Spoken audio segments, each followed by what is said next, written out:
Well, you guys, November numbers are in, and we are about to review what home prices did.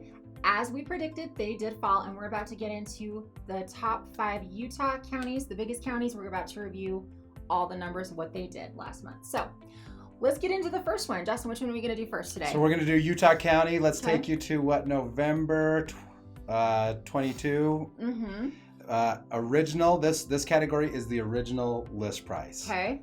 Of $534, $888. Then the average sold price of $500,000, which is 93% of original listing price to sold price. Okay. So dropping down, average square footage is 2,160, and average price per square foot is $244, and average days on market before they go under contract is 34 days. So when you look at last month and the month before that, I mean, it looks like it is steadily dropping still, just what people are getting from what they actually put it up for sale. Yeah, so pretty consistent. And then I highlighted back in January 2022 is the same price per square foot, the same pricing. Yes. And so prices, all the appreciation that we experienced in January, February, March, April, May is gone. Gone. Totally gone. Wow. So we're back to even. Yes. So basically start the year is what's going to happen. You've said that this was going to happen too. So and you know what? This is Salt Lake County, not Utah County. So sorry about that. This is Salt Lake County statistics.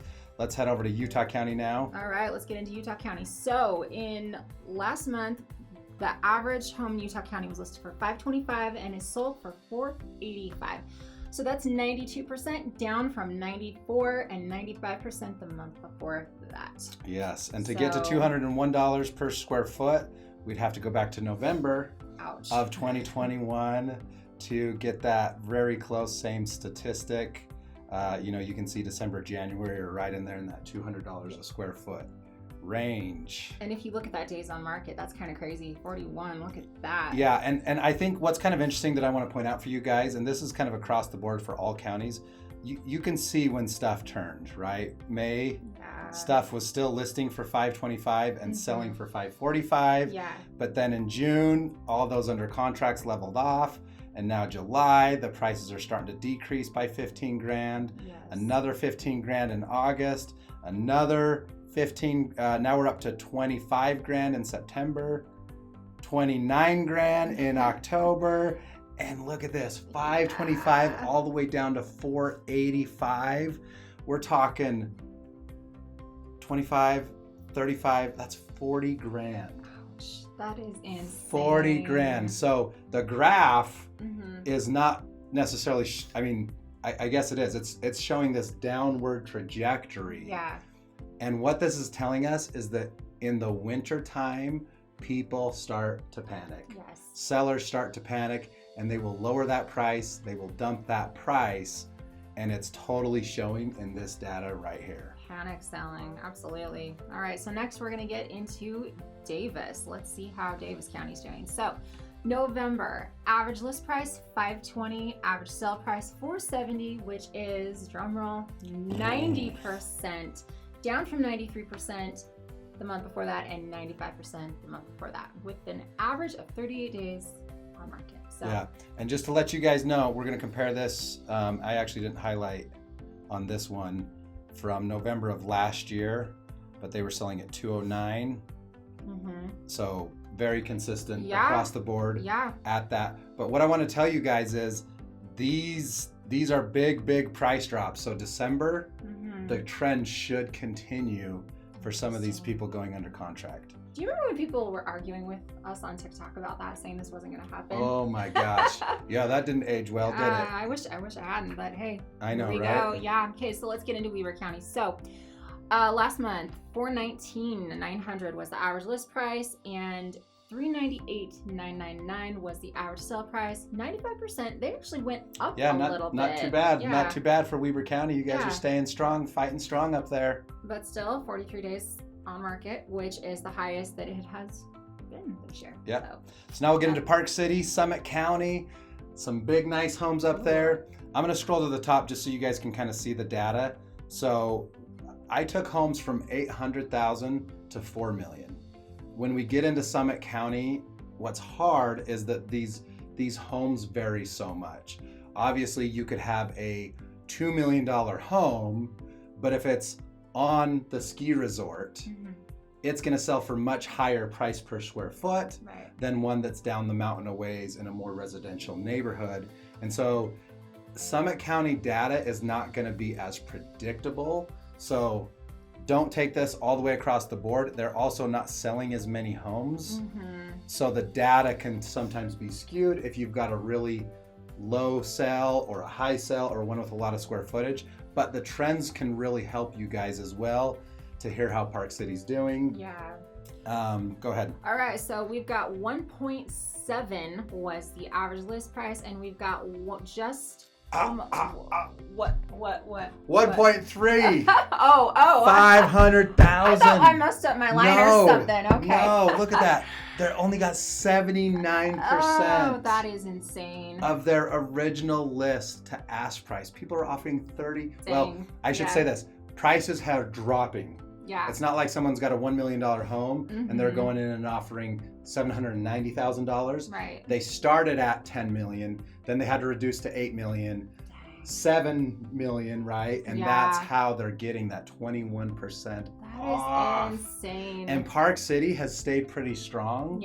But you can see right now, it is getting obliterated. Absolutely. And if we want to compare that 1.3 average sold, we haven't seen that 1.3 average. Oh my goodness, that's We've got to go all the way back to January full year. of 20, yeah, that's a full year, thank you. No, this is December of 2020. Oh, you're right, so that's 2 years. You've got to go back 2 years to make that happen. That's rough. That's insane. If you want to take the average price per square foot of $664, then you've got to go back to January of 2022 to get that full year for Park City, Summit County area. Is that just the price range, do you think? Yeah. You know, everyone has a budget, and with this economy and what's going on and interest rates, a lot of these guys don't want to or women don't want to put their money in a property for $4 or $5 million and get a loan on it at 7-8% for a vacation rental. So, but again, this data, do not go around telling everybody Park City's crashed like crazy, because this data is going to be more variables than some of these other counties with your homes. So just a snapshot, just a screenshot. So what does this mean, Michelle, for people that are trying to decide, look, should we buy, should we not buy? It looks like prices are falling. We should continue to wait. That's a really good question, Justin. Way to put me on the spot there. No, I'm kidding. In my opinion, I think prices will continue this downward trend unless something dramatic happens with the Fed lowering interest rates. So as of right now, it's looking like this trend is going to continue. Having said that, though, if you guys do find a really, really killer deal, it still could be a good time to buy. But if you're looking to time the market as close to possible at the bottom, you might want to wait a couple months. Yeah, and it's so funny because literally next week, if the Fed comes out and says, hey, we're done raising rates, that's going to move up some timelines of when this market's going to potentially recover. On the flip side, if they raise it 3/4 of a point and say, we're going to keep raising this thing for the next 4 months, 5 months, then that's going to push it back further. So the data is going to change on a monthly basis to kind of help us and help you to know where that bottom is going to be. So don't be surprised if good news happens next month and it changes again.